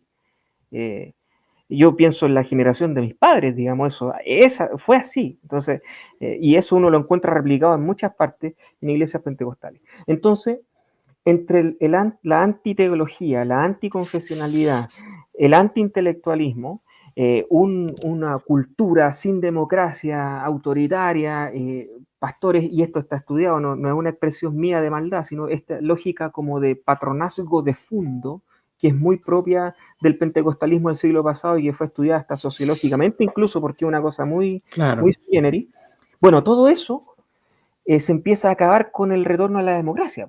El país empieza a prosperar, empieza a darse la pluralización de ideas, se puede debatir, la gente puede escoger, y a esto hay que agregar que las nuevas generaciones tienen acceso a la educación, empiezan a entrar en masa a la universidad, eso está documentado también en ciencias sociales, empiezan a entrar a la universidad, empiezan a vincularse y a descubrir otras ideas, llega el internet donde se puede buscar pero de todo, y entonces ese cambio drástico que se da generacionalmente deja una fosa gigante entre la generación pasada y la nueva. Y esa fosa gigante, la generación pasada, yo lo veo así, no logró construir el puente, no logró construirlo. Y como no logró construirlo, y en el pentecostalismo, todos sus problemas se vinieron a concentrar aquí, porque una persona un cabro que va a la universidad o que estudia, que empieza a hacerse preguntas básicas, no tenía respuestas básicas en las iglesias pentecostales. Y estamos hablando, por ejemplo, las cosas que hemos estado conversando aquí en este programa sobre historia del pentecostalismo son desconocidas para muchos pentecostales. Exacto. O sea, lo que quiero decir con esto es que no solamente no se pueden explicar las grandes cosas, sino que en el mundo pentecostal ni siquiera a veces se pueden explicar las pequeñas cosas que tienen que ver con la propia tradición, cosas mínimas. Claro. Entonces, cuando ya no existe ese mínimo que ni siquiera tiene que ver con, hablemos de apologética, hablemos de discusiones filosóficas, no, hablemos de dónde viene mi iglesia. Yo he visto estos casos, lo digo porque lo he visto, ¿no? Esta cosa de que cuando hay una iglesia que es de tercera o cuarta división, que ni siquiera conoce bien cuál es la iglesia que le antecede, y entonces no puede rastrear su origen al tronco metodista pentecostal antiguo, por ejemplo, aunque viene de ahí, pero ni siquiera lo saben. Y si el antiintelectualismo, la antiteología, de nuevo, todo eso, obviamente ocurre que con cada división pentecostal es como que se van formando subtradiciones independientes entre ellas que no tienen ninguna conexión la una con la otra, y lo único que los une entre comillas es que creen en Dios, pero eso no tiene definiciones más amplias. Y entonces resulta que la generación nueva ve eso y dice, bueno, ¿qué estoy haciendo acá? Pues, o sea, acá no hay arraigo, no hay nada. Y ahí empiezan las migraciones al mundo presbiteriano, al mundo anglicano, al mundo bautista, donde hay un arraigo doctrinal mucho más desarrollado, y se pueden explicar a sí mismas las tradiciones, cosa que en el pentecostalismo chileno derechamente no se puede. Qué interesante, Luis, todo lo que nos has comentado, ¿eh? El tiempo avanza, la verdad que se nos extendió un poquito lo que teníamos programado, pero creo que quedan muchas cosas pendientes por seguir conversando, y hacemos de inmediato la invitación extensiva para otro programa más adelante. Tenemos un programa como Teología Sencilla. A los que nos están acompañando tenemos muchos invitados ya confirmados, así que por un largo periodo tenemos... Perdón, hay un saludo de un amigo de Luis, amigo nuestro también, el pastor Gonzalo Ramírez. ¿Qué dice? Él dice... ¿Qué dice? Bueno, Gonzalo nos va a acompañar luego también. Sí. Él dice, veo a 3 ángeles en mi televisor, ay de mí, ay de mí. Pero le faltó agregar que uno de los 3 es un ángel caído, sí, pues, pero... ¿Seré yo, señor? Qué momento más agradable, qué rico compartir así en esta alegría. Así que te invitaría, Luis, a hacer las reflexiones finales ya, hacer un poco una invitación a leer este libro que Dios te ha permitido traducir. Y motiva a los hermanos que están conectados, ya sean pentecostales, metodistas, presbiterianos, tenemos bautistas, luteranos, anglicanos, tenemos distintos lugares conectados de distintas partes del mundo, así que invítalos a todos a seguir participando en la unidad como el cuerpo de Cristo, como la catolicidad de la iglesia, lo dije. ¿Le tienes miedo a la palabra catolicidad? A la Iglesia Católica, no romana. Bueno, la confesión de fe Westminster dice, así que no hay problema. Cristiano, ¿cómo? Iglesia Católica Apostólica no romana. Claro. Aparece, No lo romana. usan algunos por ahí. Mm. O sea, bueno, yo la verdad es que esto tiene el objetivo que ya les comenté, ¿no? Y que lo ideal es que contribuya a subirle el nivel al debate, ese es el único objetivo. Y quiero ser claro en esto, yo no me considero calvinista, y claro, eso obviamente hay gente que ya, como si no te consideras calvinista, ¿qué estás haciendo traduciendo eso? Bueno, porque yo creo que, como le decía a Cristian la otra vez, yo lo considero entre comillas como un deber cívico, entre comillas. ¿Y por qué razón? Porque creo que en este tipo de debates hay mucho ataque en el cual nadie entiende a qué está atacando realmente. Entonces se producen peleas que son realmente infructuosas. Y lo que quiero decir con esto no es que dejen de pelear, porque es una pelea que no se ha acabado nunca. Lo único que busco yo con esto, que busqué fue, ya, bueno, la pelea va a seguir siempre, ya que ya quizás cuántos siglos iba a seguir, pero que no sea infructuosa esa pelea. Claro. O sea, y digo pelea en el buen sentido, una discusión teológica que es muy importante, pero tampoco es más importante que otras discusiones teológicas. Y si Juan Wesley y Whitefield se llevaron bien a pesar de la enorme diferencia que hay en esta doctrina, y ambos reconocieron que a pesar de diferencias de este tipo, los dos eran cristianos, los dos eran metodistas y los dos se debían respeto, yo creo que esos son mínimos que hoy día a veces no se cumplen. Y como no se cumplen, y se generan estas reyertas así muy... de repente uno dice, bueno, ¿qué sentido tiene esto? Traducir estos documentos básicamente es simplemente para que haya conciencia de que las cosas son más complejas de lo que parecen. El metodismo calvinista existe, le guste o no le guste a calvinistas y a metodistas por igual. Y lo que hay que hacer con eso es estudiarlo bien, y los documentos que están aquí son documentos directos de ellos, es decir, ellos aprueban la confesión en el 1823, y el conjunto de estos documentos que están aquí en este libro, que son la historia, constitución, reglas, métodos de ordenación y confesión de fe, son los documentos oficiales de ellos, y que ellos pidieron que se tradujeran del galés al inglés. Y entonces lo que yo encontré fue la traducción al inglés que ellos pidieron. O sea, ellos querían darse a entender. No sé si me explico. Hay una cosa que tiene que ver con el deseo también de ser comprendido, ¿no? Porque si no me interesa que me conozcan o me comprendan, no hago que traduzcan mis documentos del galés, que es un idioma para un grupo súper chico, y que lo traduzcan al inglés para que lo tenga todo Inglaterra y todos los angloparlantes. Pero Claro. detrás de eso también hay un deseo de demostrar que esto existe. Entonces, me parece a mí que ante la ausencia de textos que traten esto, hay muy poco en español, pero son muy pocos, era bueno que estuvieran disponibles para que la gente los lea, los estudie, los considere. Tiempo atrás estuve conversando con un pastor metodista wesleyano, chileno, y él leyó este documento y me mostró sus comparaciones, porque empezó a estudiarlo de manera comparada. Y claro, hay un montón de comparaciones que son súper interesantes entre el metodismo arminiano y el metodismo calvinista, pero no en el sentido arminiano-calvinista, sino en otras cosas también. ¿Y eso de qué es lo que habla? Bueno, de que hay una pluralidad, y que esa pluralidad no necesariamente es mala. Claro. Tiene que haber ahí un diálogo entre los que se identifican con estas cosas. Entonces, ese es el objetivo de este texto. Y ahí, por supuesto, aquí lo muestro, aquí está el librito, historia, ahí está. Sí, bueno, y no solamente está en físico, también lo pueden encontrar en Amazon. Así que los que tengan imposibilidad de llegar a una librería y a buscar el físico, también lo encuentran ahí en la web, ¿cierto? Sí, está en Amazon, sí. Pastor Pablo, sus reflexiones finales. Bueno, agradecer a Luis, agradecerte tanto por este programa como por el trabajo que tú has hecho de visibilizar también a este movimiento que existe, es real. Sé que, bueno, yo estoy en ese lado, siendo sincero, que muchas veces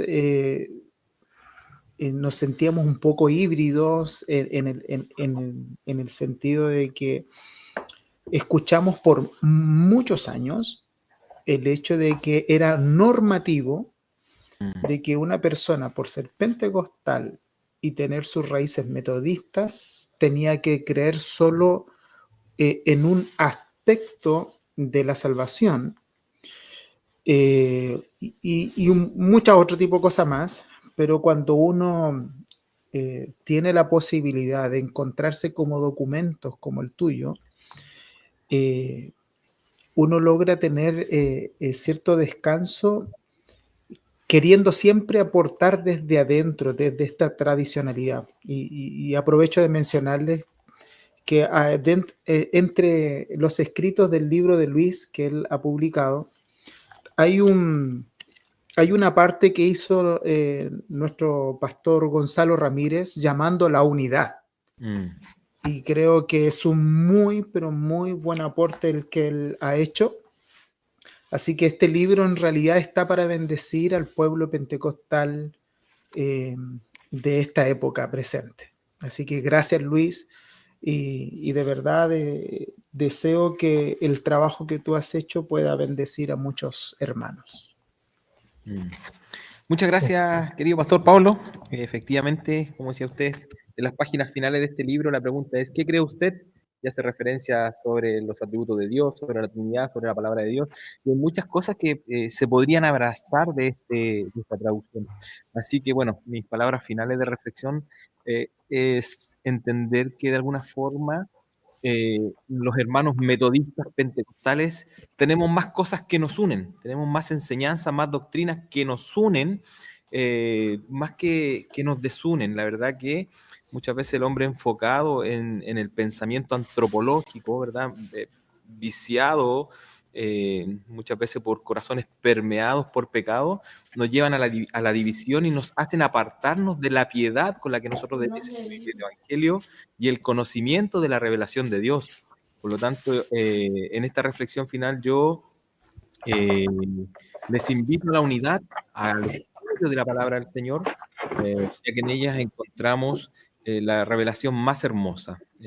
Increíble, aunque el pentecostalismo y el metodismo tienen como un excedente o una expansión a esta base teológica, son las experiencias con Dios, pero la Escritura en el Salmo 9:10 enseña también de que el fundamento de nuestra fe cristiana se sostiene en el conocer o en el conocimiento del Dios que servimos. Así que, por lo tanto, no solamente son las experiencias las que a nosotros nos deben primar, sino que también nos deben primar el conocimiento de la palabra del Señor. Y alguien está preguntando ahí cómo se llama el libro. José Manuel, el libro se llama Historia, Constitución, Reglas y Confesión de los Metodistas Calvinistas de Gales, por el traductor de la edición aquí, Luis Aranguis Can.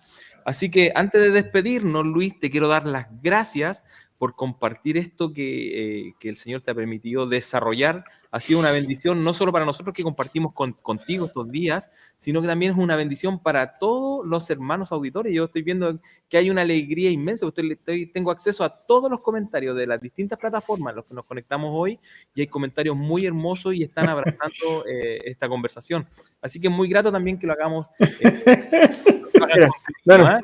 Quiero hacerle propaganda a otra cosa que puede ser herética aquí, que es que en Brasil, para que no se sientan solos, digo, en Brasil existe una iglesia declaradamente pentecostal reformada. Pastor McAllister, ¿o no? Aquí está el libro, sí. ¿Cómo es posible ese suceso? Así diría, ¿no? Está en portugués esto. Entonces se puede conseguir en Brasil, pero Walter McAllister es el obispo de esta iglesia y su hijo John McAllister es pastor ahí, y ellos escribieron este libro en el 2018. Entonces explican más o menos de qué se trata el pentecostalismo reformado, así. Ellos, eso sí, vienen de la tradición de las asambleas de Dios. Entonces, por ejemplo, ahí aparece un distintivo, que es que no son paido bautistas, son credo bautistas. Claro, son credo. Pero en soteriología son reformados, y en fin, ahí vienen. Después, el día en que se haga el pentecostalismo reformado en Chile, van a estar todos de acuerdo en soteriología, pero igual van a seguir peleando por otras cosas. Así que Sí. Oye, qué interesante, ¿eh? Bueno, invitamos a algunos de nuestros auditores que compren el libro en portugués y lo pueda traducir al español para que luego lo tengamos aquí compartiendo con nosotros también. No voy a dar nombres, pero creo que hay alguien que lo tiene y ya lo está trabajando. Sí, sí, lo están ¿Sí? trabajando en la traducción. Ah, Bien, bien. mire, teología sencilla dando las primicias al mundo de habla hispana. Gracias, Luis, por el cariño. Pastor Pablo. Luis, si alguien quisiera tener acceso al libro que tú has traducido en físico, acá en Chile, ¿con quién se puede contactar? Mira, yo tengo un par de copias y si no es conmigo, es Amazon. De hecho, lo que pueden hacer es Ya. que el link de Amazon lo copian y lo pegan en busca libre. Y eso les puede abaratar el costo de envío, porque el libro en general en Amazon está a un precio súper accesible, pero a veces el costo de envío es tan caro que duplica el precio del mismo libro. Entonces, Mm. lo que se puede hacer para aliviar el costo de envío es comprarlo es decir, agarrar el link de Amazon, pegarlo en busca libre y desde ahí traerlo a Chile. Y ahí se abarata el costo de envío. Y si no, yo tengo un par de copias también todavía. Así que, Perfecto. Bueno, pueden tomar contacto con nosotros por interno, por las redes sociales y ahí le compartimos el dato del hermano Luis para que pueda acceder al libro. Se nos ha pasado la hora, dijimos que solamente una hora de programa, llevamos 1 hora 45. Increíble cómo se nos pasa el tiempo. ¿Quién se ganó el libro? Bueno, ahora vamos al concurso, así que vamos a Ya. pedirle ahí a nuestra área de producción. Mira, qué más producido que esto. Ahí tenemos todos los hermanos que compartieron el like, que también hicieron comentarios y dejaron ahí también sus saludos. Así que ellos van participando, ya los tenemos listos. Así que a la cuenta de 3, vamos a ver aquí varios me han escrito por interno, son Pillo, que les regale el libro, pero tengo que decirles que yo no tengo nada que ver con el sorteo. El sorteo es al azar. Así que aquí los hermanos que tengan fe, crean en el azar porque pueden ser ganadores de un libro. Así que dale, Eliazar, que es nuestro productor ahí audiovisual. Mira, hay varios nombres que suenan.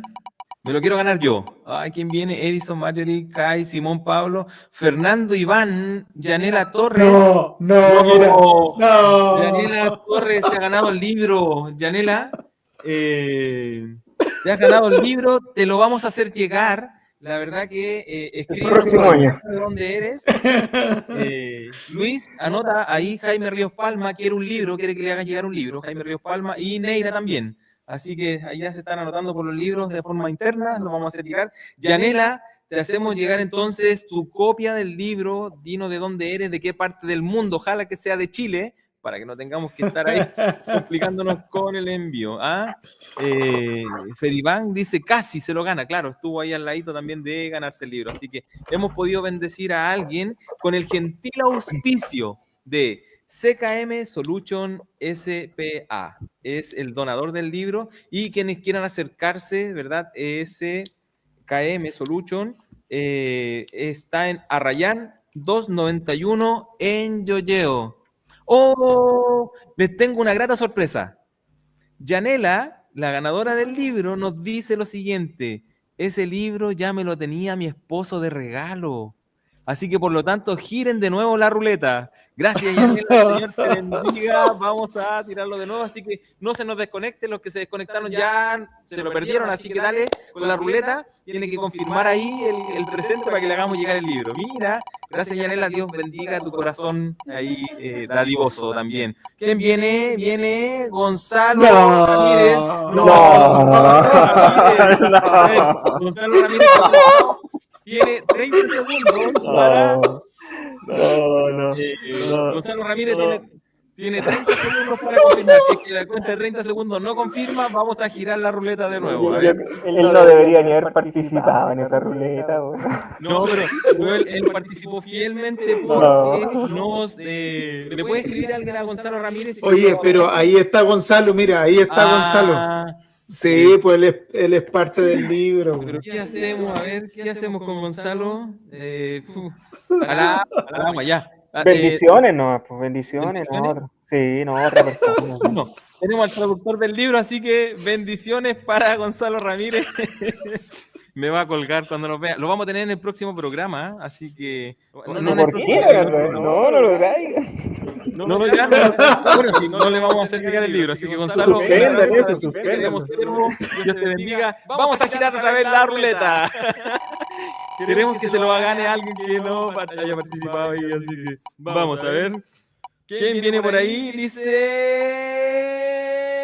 Martín Riveros. Martín Riveros, si estás presente, manda un ok, porque yo sé que tú también tienes tu copia del libro.